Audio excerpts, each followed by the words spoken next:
Well, I grew up in Columbia Heights. We were like middle, upper class. My mom, she worked a lot. She worked like 16-hour shifts.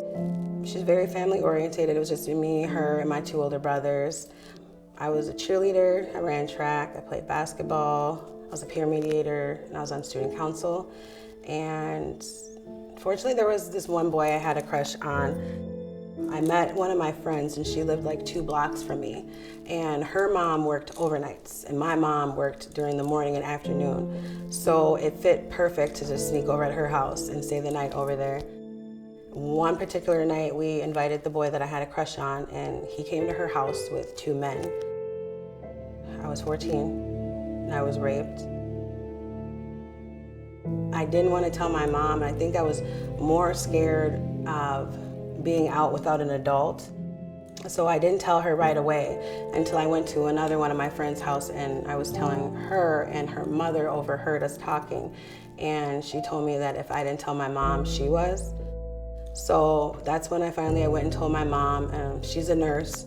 So she tried to put me in therapy, tried to talk to me and get me to go to the hospital and stuff, but I was just really angry and I didn't know how to like articulate my words or how to express myself in a healthy way. So everything was just a lash out with my mom, just running away, kicking doors, skipping school, not doing chores, not coming home.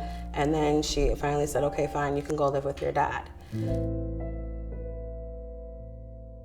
My dad was a pimp. He called my stepmoms ladies of the night. He wasn't very nice to them at all.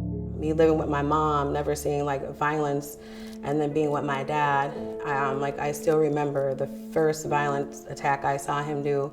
One of my stepmoms was in the kitchen with him and they were arguing, and he was cooking and he had a huge pot of rice and water boiling on the stove.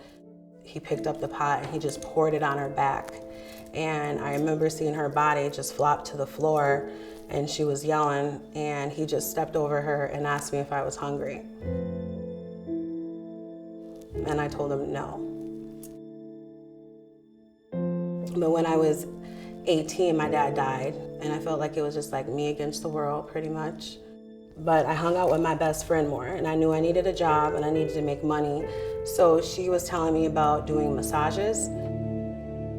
We did it like 2 girl massages, and first it started with hand jobs I wasn't very comfortable with. And then it turned into full-blown sex. I remember always taking several showers. Like I would take like 4 or 5 showers a day because I never felt clean, but I always felt like something in me was lost. It was like left behind every time. And I remember I left and I was walking downtown Minneapolis by GameStop. And there was a car and it circled me about 3 times. And then he pulled up and he asked me if I needed a ride. And I told him about my situation with my best friend. And he downplayed it like, oh, no, you shouldn't be doing those massages. You were made to be an escort. I didn't know what an escort was at the time, and he described it to me as having these beautiful dresses and just going out on these fancy dinners. I was like, okay, well, I'm game for that. And he took me on a $2,000 shopping spree, so I got to buy all these clothes. He got me a cell phone, and we went to the nail shop. He got my hair done. So I had my first call, and when I went on that call, it was like he said. I had my beautiful dress on, and we went to dinner, and then we went back to the guy's condo. When we were there, he initiated sex, and I declined, and I thought everything was fine. So when he went to drop me back off at home, I'm thinking I just have to pay an agency fee like I've done in the past. But before I even had my second foot through the door, I remember he snatched all the money from me and he hit me so hard, like I spun and I hit the floor. That's the moment when I knew my life was not gonna be the same as it was prior. He already had a flight set up to send me out of town. So I worked a lot in the brothels in Nevada. I never really worked at a brothel where I felt safe or where there was a possibility where I couldn't be hurt, because usually there's just the bartender and she's a little old lady or a younger gal and they just have a timer. So when your time's up, they'll come get you, but if someone's being violent or threatening you in that room, there's no one really to come there to help you. I know one guy told me if I didn't do what he told me to do, he could snap my neck before I even got to the panic button. So I just did what he told me to do.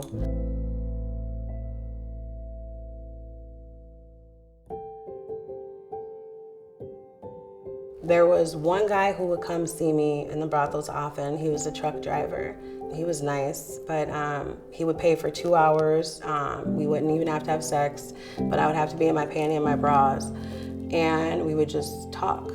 Like, I would say he kind of became a friend, but I remember this one particular time he started asking me like, well, do you like doing this? Or would you want to live a different way? And I had told him, yeah. And he promised me that he would get me back to Minnesota and he would get me away from there and away from my trafficker. At first I kind of brushed it off like, okay, whatever. But he told me to meet him at this hotel that was right by a Flying J. And so I remember later on that night, I hopped out the window and I had on like these 6-inch heels and I was like running up this dirt road, and the dirt road seemed like it took forever, but I got to where the Flying J was and to the hotel room.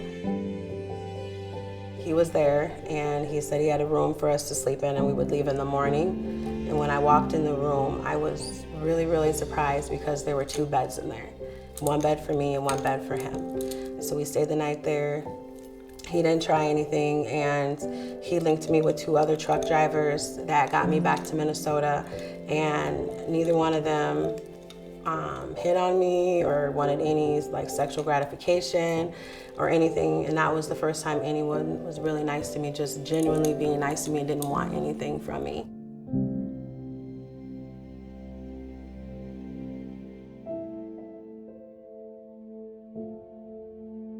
When I got back to Minnesota, I was back for a couple days. The little bit of money I did have on me, it went pretty fast because I had a cocaine addiction. But I remember I was in North Minneapolis and I was walking to go visit my mom. And I was cutting through this gas station and I could just feel this like quick gush of wind come from behind my thighs. And when I turned around, it was a Cadillac and my trafficker was hopping out the passenger side of the car and he had a bat in his hand. When he was coming toward me, I don't really remember that much, but I remember he was coming toward me and I remember he swung the bat one time and I kind of stepped back and I turned around to run, but everything went black.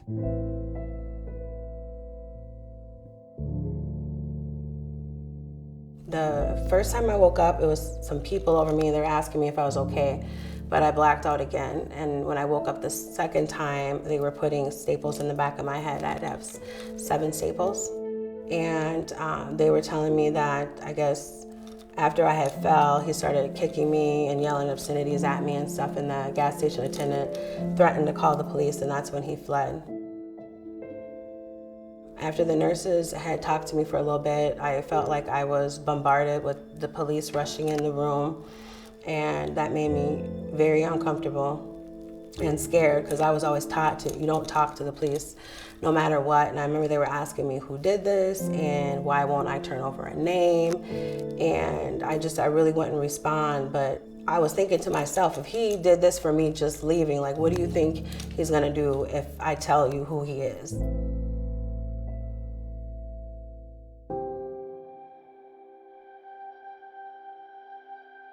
The police eventually did pick me up and arrested me. When I was in county jail, I was in SEG, and I asked the CO for a different book to read, and the book he gave me was Walking Prey. In that book, they talked about breaking free, and at that time, I didn't know breaking free was in Minnesota. So then when I was sentenced and I was in prison, my case manager asked me what were my plans when I was released from prison, and I remember telling her that the only thing I knew how to do was to lay on my back. And she told me that I need to figure out what I wanted to do, otherwise I was going to end up back in prison or they weren't going to release me. I thought about it, and a week later when I went back to meet with her, I told her that I wanted to help prevent all the stuff I went through being in the life. And she went to Breaking Free's website and printed out the information about them and was like, I think you should contact them when you get released. When I was released, I did treatment for a year, and I walked past this red room and I heard the word prostitution. And when I peeked in the room, I asked them what they were talking about, and Jennifer Gaines was in there, and she said, well, this is SOS, I'm from Breaking Free.